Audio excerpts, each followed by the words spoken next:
One night in New York City, a man was pulled over and thrown in jail for a DUI. The man began to cry and claimed that there was a gangster he was working with whom had taken dozens of lives. He confessed, and it led to that martial arts obsessed gangster's downfall. That gangster, Tommy Pitera, aka Tommy Karate, was one of the most feared mobsters in New York, with an estimated number of victims as high as 60. Charlie Dogwood. Today, we'll be discussing a man known as Tommy Karate, one of the most sadistic men to ever have taken part in the Mafia. You may read different things online about Tommy Karate based on what source you go off of because of a book done by Philip Carlo, which seems to have been quite inaccurate. But regardless of what your source is, everyone agrees that Tommy Karate was a dangerous guy.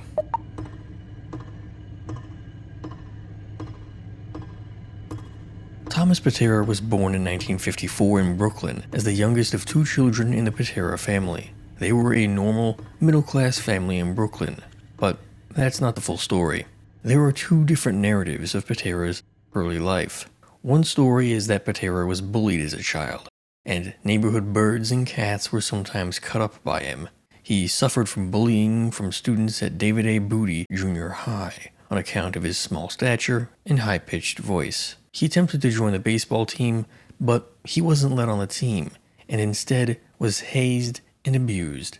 In the end, Pitera wasn't able to control his growing resentment, and broke into the school one day, stealing the baseball team's equipment and then selling it in the neighborhood to get back at them. Then, there's the other narrative. Tommy was actually a fairly popular kid. He played sports and seemed to get along with the other kids. If there was a theft from the school, it was unrelated to any bullying. Regardless of which is true and which isn't, Tommy Pitera sat down one day in front of the TV and saw The Green Hornet for the first time. It was a fairly typical 1960s superhero show, but with an added emphasis on martial arts with the character Kato, played by Bruce Lee. This show inspired Pitera, and he grew interested in martial arts. In addition to this, his father, a World War II Pacific Theater veteran, taught him World War II hand-to-hand combat techniques, which he really credited with instilling in him an interest in martial arts as well. He begged his parents to take part in karate classes, and eventually, they let him go down to Sheepshead Bay, also in Brooklyn, to train. Very quickly, Tommy took things to an extreme level that only a teenage boy could manage, growing out his hair and feasting on sushi. He had become obsessed with martial arts and any little bit of Japanese or East Asian cultures. Tommy probably couldn't tell the difference between them, and in essence became a very early weeaboo. This led to a very, very different life for Tommy Pitera than he might have otherwise had. Tommy eventually got his father to pay for a trip to Japan to train in Japanese and Okinawan Goju-ryu karate. These two styles would become his main system, not ninjutsu, as claimed by Philip Carlo. Japan had long since moved past Bushido or anything like that, but martial arts in Japan is very different from the pretend martial arts you learn at your local McDojo. In Japan, the training can be severe, and it's not uncommon for students to come away from training bruised or a little bit injured. Despite this, Tommy really enjoyed Japan, and he felt like he was respected there. It was a serious divergence from back home, and would influence him for the rest of his life. He had left Brooklyn and had gained a global perspective, but for some reason, it would only influence him towards violence. He stayed in Asia for 27 months, even going to South Korea and Hong Kong, before returning to Brooklyn with a newfound confidence and martial arts skills. After Pitera got back from Japan, he briefly had a job instructing members of the US Army in martial arts skills, but it didn't pan out. Tommy Pitera very quickly found that the neighborhood's temptations were too strong for him. He ended up hanging around in bars and social clubs in Gravesend, in Brooklyn, falling in with Anthony Bruno Indelicato, the son of Sonny Red Indelicato. Anthony Indelicato was known for his vanity and deep addiction to cocaine, making him paranoid and prone to violence. Through this new connection to Indelicato, the new Mafia associate nicknamed Tommy Karate became known in the criminal underworld around the neighborhood, and eventually, the city. Philip Carlo, whose book The Butcher has questionable accuracy and has stated that Tommy Karate's first murder happened in 1978, when he was given a name, address, and photo, and then told to finish the job. So, he went out And did it. However, we don't know if that actually happened or not. In truth, the big moment for Pitera was actually on May 5th, 1981. The three Capos murders. The struggle between Carmine Galante and Philip Rastelli had begun to lead to fissures inside of the Bonanno crime family. One faction was centered around Dominic Sonny Black Napolitano and Joe Massino, who backed Rastelli. The other faction persisted after Galante's death and was centered around Sonny Red Indelicato, the father of Anthony Indelicato, Philip Philly Lucky Giacone, and Dominic Big Trin Trinchera. This faction of three men, all capos, were invited to the 2020 nightclub alongside a supporter of theirs named Frank Lino. They were to have a sit-down there to hash things out with Sonny Black and Joe Massino. In line with Mafia custom, the men went to the meeting unarmed, but instead of a peace meeting, the three capos were shot dead. A war had been ignited, and Tommy Karate was in the middle of it. Sonny Red's son, Bruno Indelicato, and what remained of the old faction, including Tommy Karate himself, vowed revenge. Bruno Indelicato and Pitera went to the mattresses and took up residence at a home in Long Island. Both of the men were prepared to fight and die. Indelicato had no choice, and Pitera had a loyalty to his faction that wouldn't let him flip, even though Frank Lino, the only survivor of the three capos' murders, had managed to escape and change sides to Sonny Black and Massino. It was a stroke of luck then that Sonny Black had made a terrible mistake some time prior. Sonny Black Napolitano ordered up-and-coming Bonanno associate Donnie Brasco to do the hit on Bruno. Yes, that's the same Donnie Brasco from the movie. Immediately after the hit was ordered, Brasco disappeared. Soon after, it was revealed that Brasco was in fact an undercover FBI agent named Joseph Pistone. Napolitano had placed his faith in Brasco, and it was a tremendous breach of security for not just the Bonanno crime family, but the Mafia as a whole. Napolitano and anyone else closely connected to Pistone, with the exception of Lefty Ruggiero, ended up dead. Using all of the chaos from the internal war and the Donnie Brasco incident, Joe Massino took control of the Bonanno crime family, acting as the street boss, with Rastelli as boss in name only, from behind bars. Now that he was the boss of the family, Massino no longer benefited from the chaos, so he offered peace with Indelicato and other faction loyalists if they let bygones be bygones. No one refused. The formerly fast-rising Indelicato lost a lot of face, but inversely, Tommy Karate came away looking capable and loyal. He ended up, ironically, under the wing of Frank Lino, and also under the wing of Anthony Old Man Sparrow, who bred racing pigeons and would hold meetings on the rooftop to avoid electronic surveillance by the authorities. In quick order, Pitera proved himself effective and efficient, which resulted in Pitera rising to the status of a made man rather quickly. In the early 1980s, at the home of Frank Lino, Tommy Karate was made by Sparrow. There seemed to be some level of controversy to making Tommy Karate over time, however. Pitera was understood as a very violent person and essentially a psychopath. Giving him the protection that the title Made Man afforded someone was considered a step too far to confer upon Pitera by some, and after he became a rat, Frank Lino described Tommy Karate as an eccentric. As you'll see, they weren't wrong about that. Almost as soon as he was made, Tommy Karate was bending the rules and walking the razor's edge, getting highly involved in drug trafficking. Dealing drugs in the Mafia was always something of a gray area. You weren't supposed to do it, but it had the potential to make incredible amounts of money. Like all rules in the Mafia, if you were a good enough earner, you could probably get away with it. In fact, Pitera and his crew became rather infamous for robbing dealers and then reselling their product. Since moving to Arizona in 1968, Joe Bonanno had still engaged in criminal enterprises, working with Carmine Galante. He sent Anthony Sparrow to set up rackets in New Mexico back in the 1970s, which ended up going bust. However, by 1987, Pitera was sent down to Albuquerque and helped set up a major marijuana and cocaine distribution network down there. Pitera made trips up to Canada to visit the Rizzuto crime family based up there for unknown reasons as well, likely also related to drugs. In due time, Tommy Karate grew from a typical wise guy into a neighborhood fixture in the underworld, making money hand over fist. He set himself up as the co-owner of a bar called the Just Us Lounge that he used as his clubhouse and, naturally, also a place to deal drugs from to select clientele. Anyway, this was just one of the few enterprises that he would get himself involved with over time. In the neighborhood, Tommy Karate acted as a sort of patron for young hoodlums, playing stickball with the neighborhood kids. Even during this time, Pitera's dangerous nature was essentially an open secret. He would even sometimes brag about the murders that he had committed, such as a sanitation worker who had disrespected him. Garbage day! Huh? No! Part of being a patron for the neighborhood hoodlums meant that Tommy Karate groomed street kids into a life of crime, teaching the young gangsters how to survive on the street and act as proper wise guys. One of those guys that Karate took under his wing was Paulie G. Golino. Golino was an ambitious young criminal, and in the Gravesend neighborhood, you needed a wise guy to protect you if you wanted to do anything like that. Golino and some of his friends formed up a drug gang called the Bath Avenue Crew. For a cut of their profits, they had the protection of Tommy Karate. The gang of youths were known for being real cowboys. They were violent just for the sake of being violent, and were known for robbing other dealers, no doubt taking influence from their patron, Tommy Karate.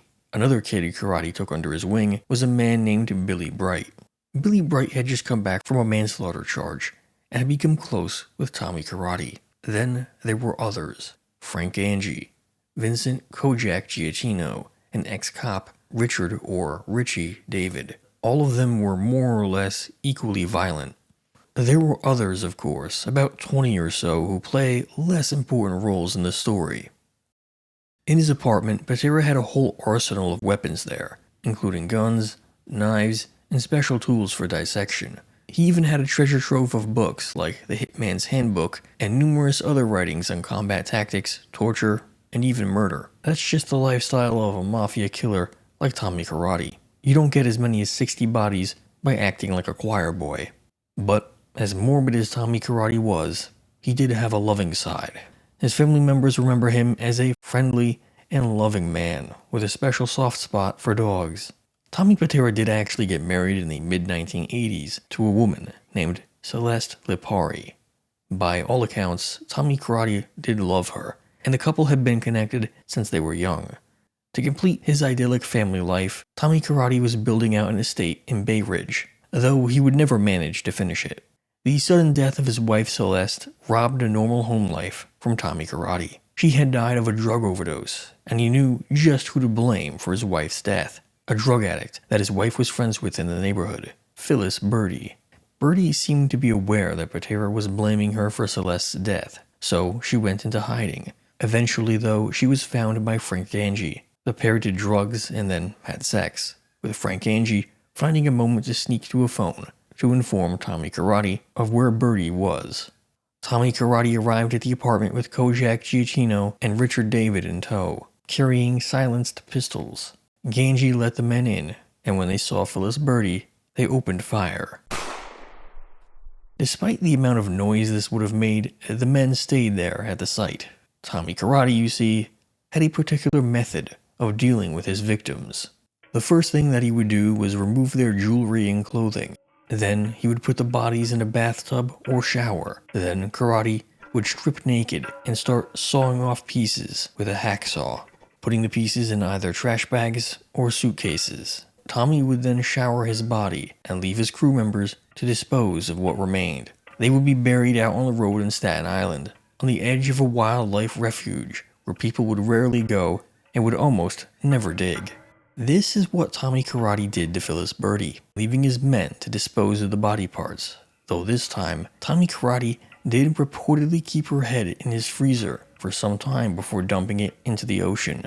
When Birdie's family came around asking about her whereabouts at Pitera's bar, the Just Us Lounge, Birdie's sister was told that she had become a hooker out at Coney Island. According to recent interviews done by Pitera by his daughter Erica, however, Pitera claims that something else happened. According to him, Birdie was actually a fairly accomplished drug dealer, and she had gotten pinched by the NYPD, ratting on her supplier, Frank Angie. This was actually a terrible mistake to make, since according to Tommy Karate, Ganji was actually a top-level FBI informant and had been given a green light by his handler a person who Pitera believes was Roy Lindley DeVecchio. DeVecchio was an incredibly dirty FBI agent who worked hand in hand with Greg Scarpa. According to Pitera, the handler, and thus DeVecchio, was the hitter who got rid of Birdie, and not him. But then again, Pitera might not be the most trustworthy guy. Although, neither was Ganji.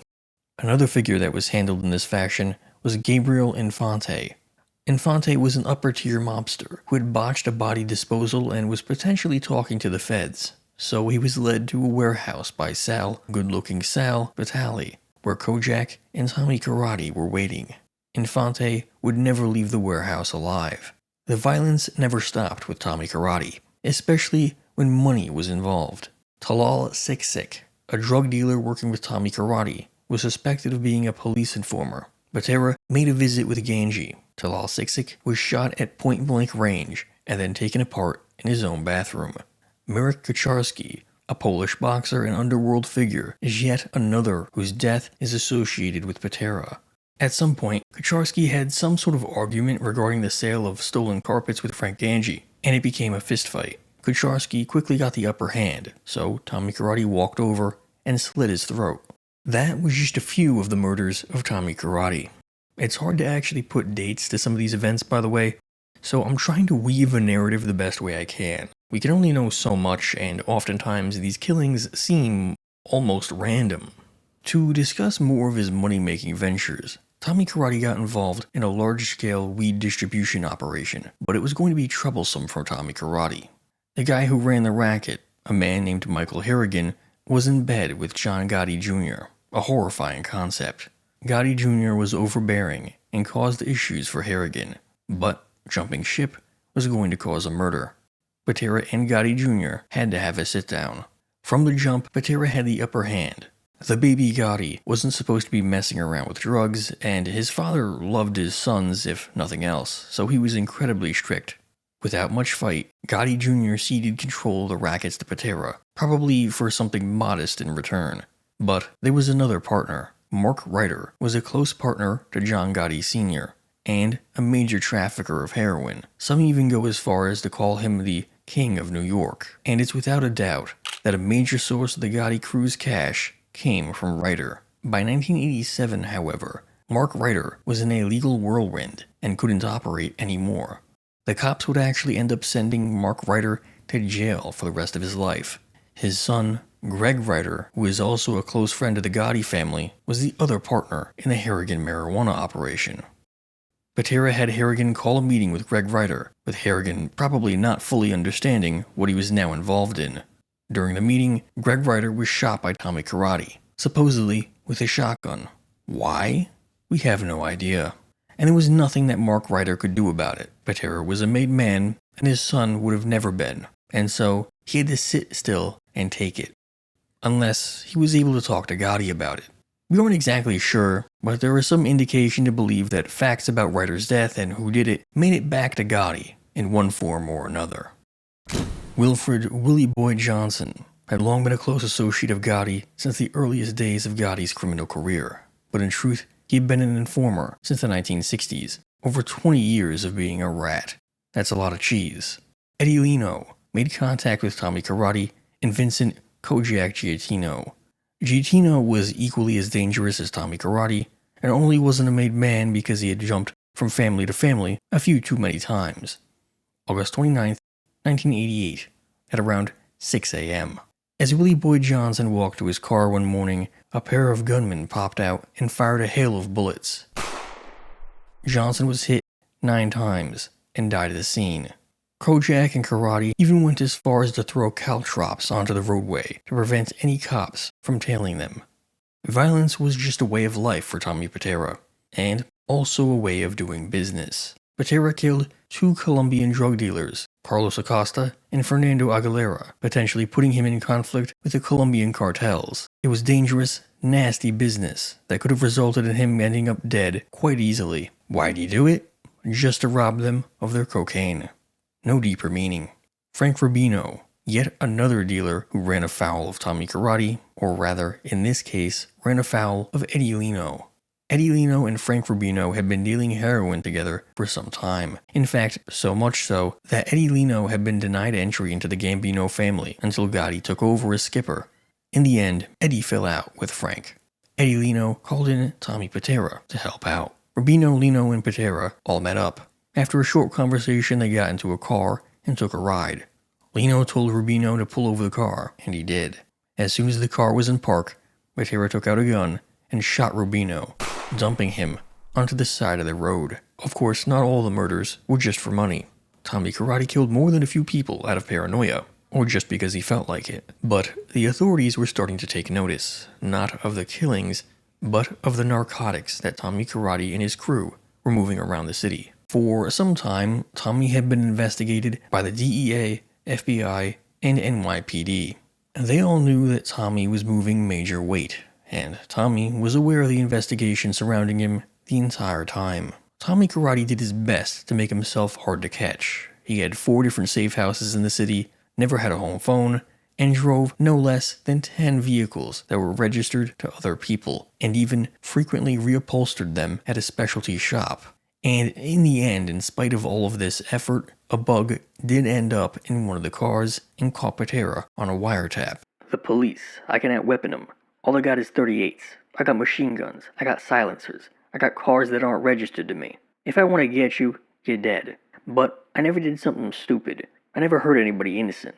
I never did it, alright? For me and you to be drinking and then me all of a sudden taking out a knife and stabbing you for no reason, I couldn't do it. Tommy Karate had a close relationship with his lawyer, Matthew J. Maury, whose daughter he would sometimes babysit. Seriously. Anyway, Pitera would sometimes go over to his lawyer's place on occasions and they would hash things out. And it was at one of those meetings that the DEA, FBI, and NYPD all realized that they were tailing him together. It was then that all of the agencies began a joint cooperation against Pitera.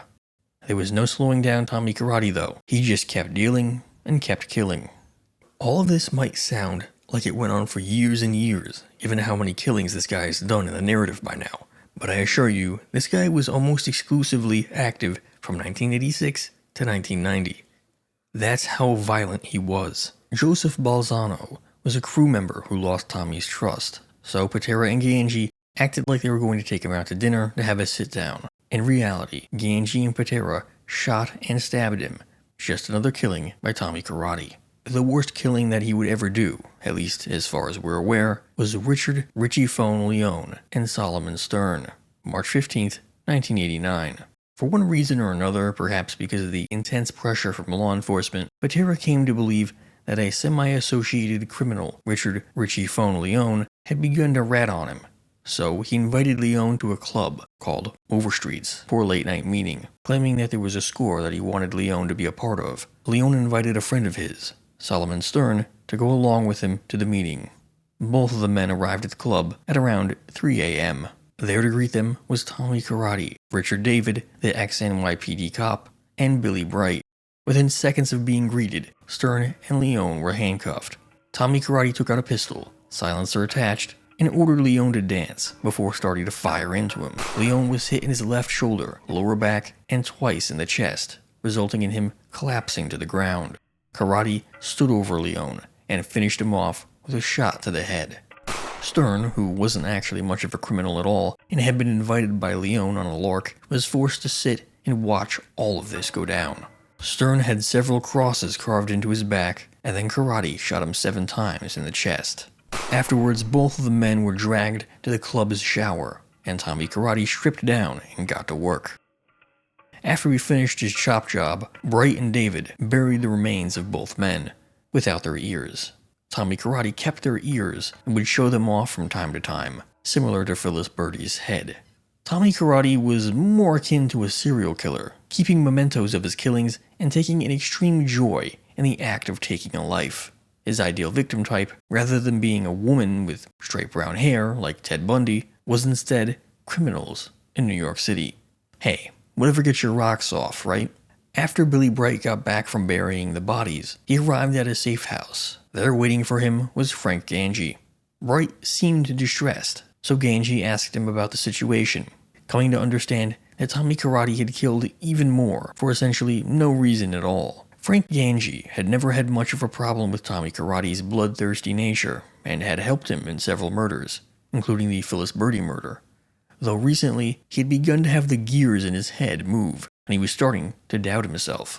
Likely more so because of law enforcement pressure than any sort of self-reflection. By this point, he had already been approached by the feds with an offer of cooperation, so they say. One night in New York City, a man was pulled over and thrown in jail for a DUI. The man began to cry and claimed that there was a gangster that he was working with who had taken dozens of lives. He confessed to the officers and offered to show them where the bodies were. They were perfectly happy writing all of it down. That man who confessed to the police was Frank Ganji. Within a matter of weeks, body parts were being dug up near the Staten Island Wildlife Refuge. Then, there was the matter of arresting Tommy Karate and his crew. In early June of 1990, the police made their move. They captured most of Tommy's crew with the exception of Kojak Giatino, who was able to go on the run for about a year. Tommy Karate was arrested after a struggle, and once on the ground, the police stomped on his head, breaking his nose. The cops had 66 witnesses, 25 boxes of discovery material, and multiple wiretaps. Alongside the testimony of Frank Ganji, Tommy Karate was nailed to the wall. Pitera had been charged with 20 counts, 9 murders, and racketeering and firearms violations. For the torture and murder of Richard Leone and Sullivan Stern, Tommy Karate was even potentially looking at the death penalty, which Tommy Karate responded to by asking for a firing squad rather than a lethal injection on the grounds that that's how they put down dogs. When the jury handed down the punishment and didn't give him the death penalty, Tommy Karate responded, The jury had no balls. Frank Ganji, despite being very involved in multiple murders, received only a 10-year sentence and served just over 8 years. He would die a free man. Then, with Tommy Karate behind bars, there was no one left to defend the people that he had once had under his protection. Paul Galino, aka Paulie G, the head of the Bath Avenue crew that was protected by Tommy, was shot dead in his home while his parents were at a christening, killed by 2 friends of his named Joey Calco and Tommy Reynolds. He was shot while he had his back turned. Billy Bright had always stayed loyal to Tommy Karate, not snitching, but copping a plea deal for 17 years. When he was down in USP Atlanta, he was ambushed by a pair of Aryan Brotherhood members and beaten to death with a pipe. Mark Ryder had finally gotten back for his son Greg, supposedly only for a few $1,000s. Things really are cheaper down in the South. The only high-ranking member to make it out without ratting was Richard David, the former cop. He got out in 2006. Kojak Giatino, who is still locked up, still petitions for compassionate release to this very day, though he'll never get out. Tommy Karate is in the same boat, still behind bars. He'll never get out, and it seems like he accepts that, save for a brief period where he offered to track down Saddam Hussein for the US government. He likes to paint and still stays fit, even in his old age. He works in the prison medical unit. You think they'll let him do any surgeries? Thank you for watching. If you enjoyed, please consider subscribing, liking, commenting, and sharing the video. All links are in the description. Without further ado, check out this video. It's pretty good. Good stories only. Thank you.